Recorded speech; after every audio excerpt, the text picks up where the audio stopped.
All right, checking out tract 23 at the tracks at White River. This is a 10-acre property. We've got it pulled up toward the middle of the video. Let's zoom out a bit here and kind of show you where it is. It's going to be toward the east side of the tracts. There we go. So here's tract 23 over here. Now this map shows 36 tracts. There may be 36 tracts when all is said and done, or there may just be 24. It won't change the placement of tracks 1 through 24, so this will be in the same place no matter what. But there may be 36, there may be 24. I'm not sure which one we're going to go with on yet. As far as getting to the tracks at White River, it's fairly simple. We've got a really detailed kind of intro video on the main page that shows you how to get here from Batesville. County seat is Batesville, and that's probably the closest, regional town. But rather than rehash that, we'll just kind of start here and show how to get to the property. So Lock 3 Road is the county road. That's this green road.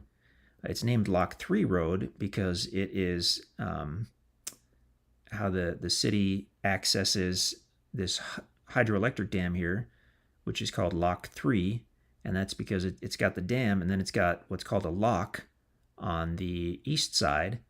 And if you're familiar with boats or rivers or lakes or whatnot, canals, I guess, a lock is what's used to raise and lower the boats so they can either go upstream or downstream. So pull the craft into the lock, shut the doors on both ends, and then either raise the water level in the lock if you're going upriver, or drop it down if you're going downriver.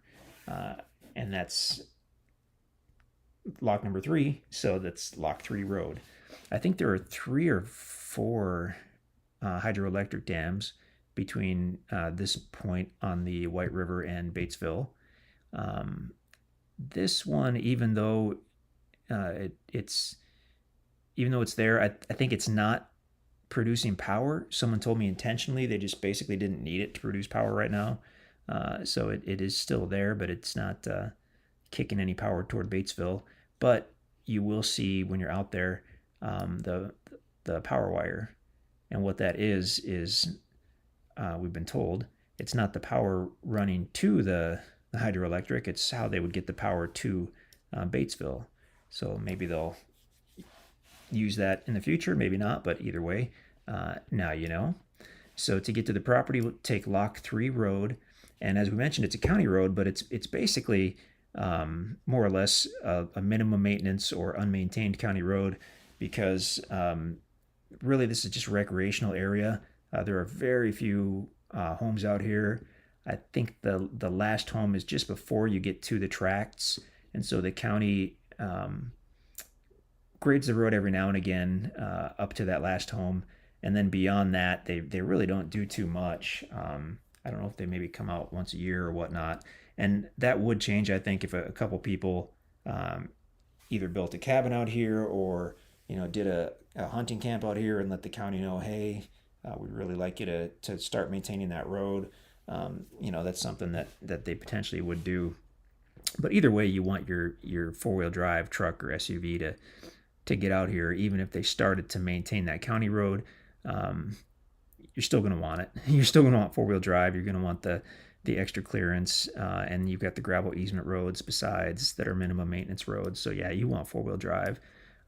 But to the matter at hand, to get to track 23, so you'll take Lock 3 Road, the green road again, the county road, through the tracts, and if you'll cross under the big power line. That's why it's a good landmark, and that's the line that takes the power from the hydroelectric dam to Batesville.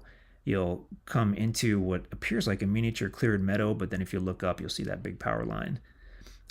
Once you pass under the line, if you go to the right, you'll go to the river access, which is that kind of cool concrete slab that goes into the river.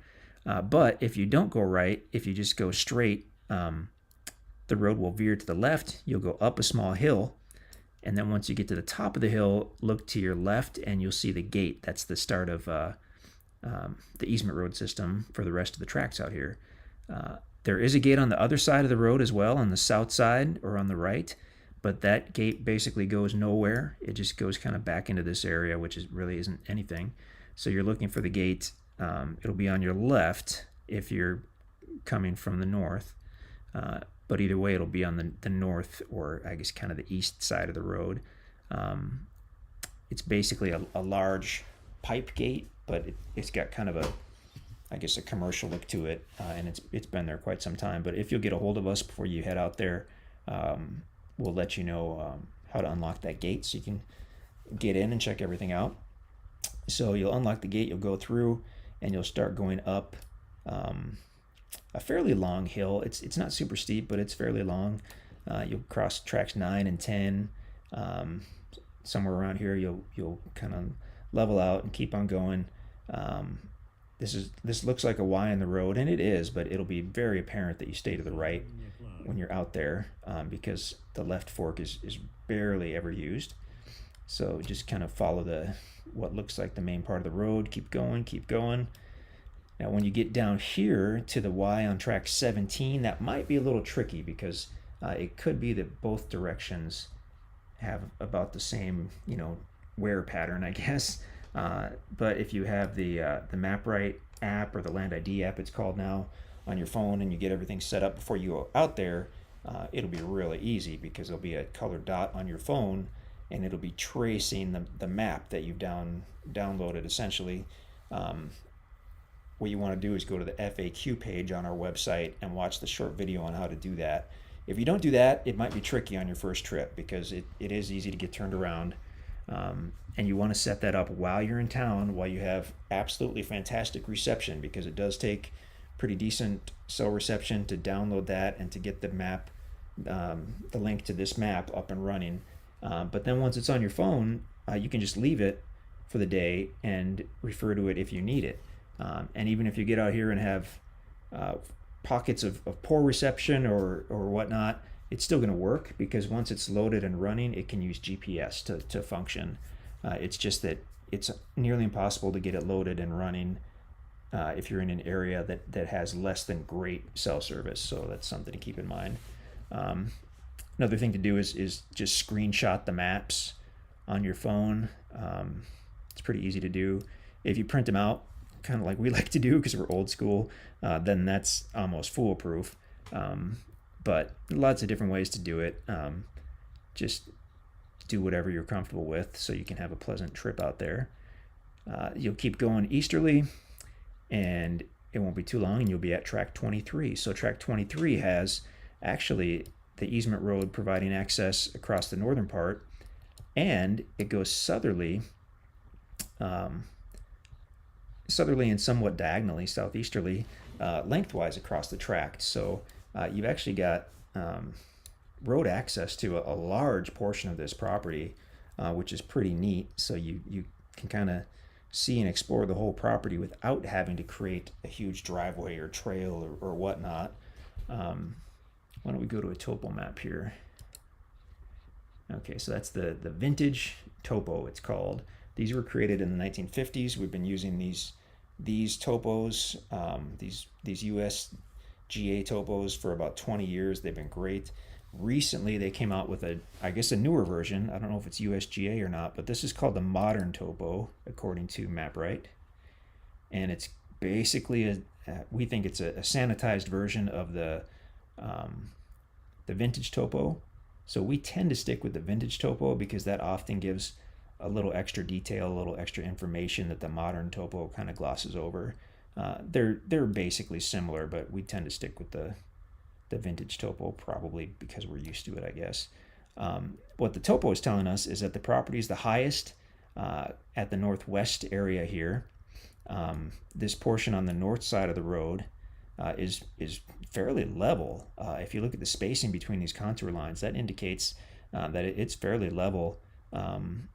You're going to have setbacks from any of the roads here for building and camping and whatnot. You can see the exact setback distance within the listing page. I don't recall what it is offhand. It's either 100 feet or 50 feet.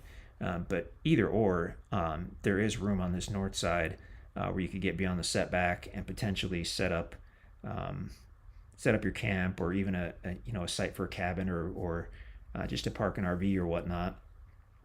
In addition to that, obviously, you've got the rest of the property as well. So this road that goes southerly rides along the center of a large ridge, which goes right through the property. That's super nice. Because the road's in about the middle of the ridge, you get several areas, especially on the west side, but some on the east as well, or maybe this area in here, where you could easily get beyond the setback distance and still have room to park, or potentially have a cabin or whatnot. So that's pretty cool. In addition to that, we've got this small little creek bed which crosses over the southern part, the southwest part of the property. So that's going to be a seasonal creek, or a wet weather creek. It's certainly not going to flow all year, but it will flow at certain times throughout the year.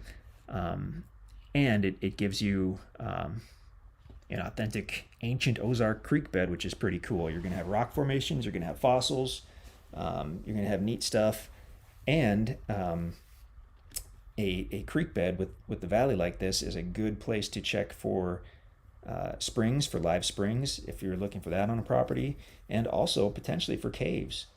Usually caves are not found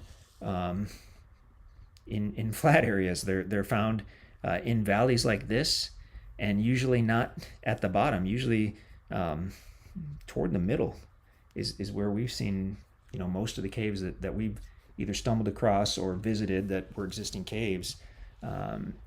They started just as tiny little holes that no one noticed in the side of a valley. So that'd be something that would be really cool to check out on this property.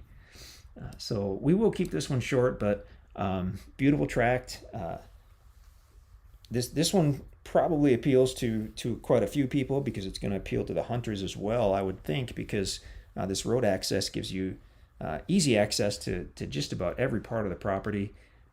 If you wanted to do some kind of food plot or whatnot, you could get your tractor back in there without too much fuss, just using the easement road. So yeah, nice to see, and nice to have that little creek bed, which is definitely going to be pretty when it runs, and might even offer potentially a spring, or even some kind of small cave. And not only that valley, but actually you have this area here toward the middle of the property, the east side, where it slopes down as the beginning of a valley, but you have this hillside here, which is also a place that personally we would want to check for any springs, or maybe even caves. I mean, we've yet to find a huge undiscovered cave, but we actually have found some pretty neat caves that were more than big enough to go inside and walk around. And it's been this type of topography where we found just about all of them. It's been kind of these small or medium hillsides with either a creek or a wet weather creek at the bottom, because it takes many thousands of years for the water to form a cave. And so you need an ancient valley if you have any hope of finding one. And that's where we've had our best luck for sure. So just food for thought. But yeah, that's tract 23, 10 acres in size. Beautiful property, very private.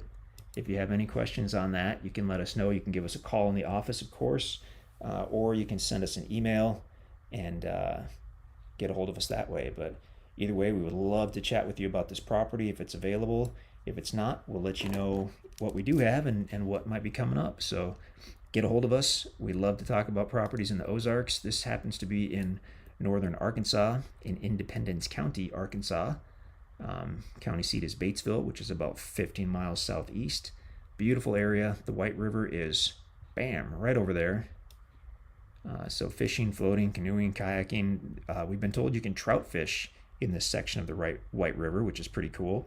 In addition to bass and catfish and everything else, you can actually catch trout. I don't know if it was rainbow or brown trout in here, but one of the two, maybe both, who knows. But there you have it, tract 23 at the White River.